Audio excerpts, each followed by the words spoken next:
Hi, I'm Greg. Welcome to another floor framing detail from the Truss Joist installation guide for floor and roof framing. Now sometimes you're going to be working on structures with cantilevers that need a little bit of added strength.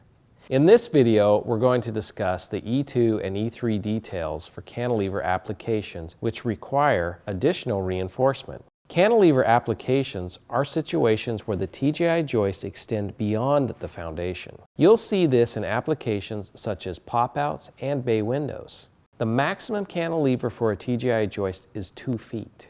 The E2 detail requires that the cantilever reinforcement be attached to one side of the TGI joist, while the E3 detail requires that the reinforcement be attached to both sides.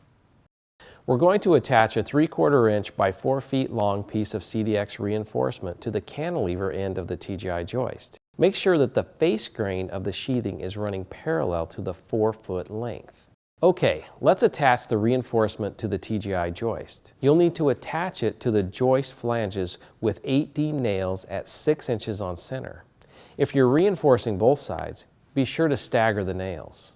Now you can see with this added reinforcement, the TGI joists are going to be much stronger, helping to ensure the cantilever will be able to support those additional loads.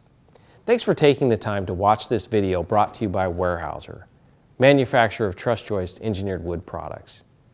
Be sure to check out the other videos in this series of floor framing details, which you can find online at trussjoist.com/videos.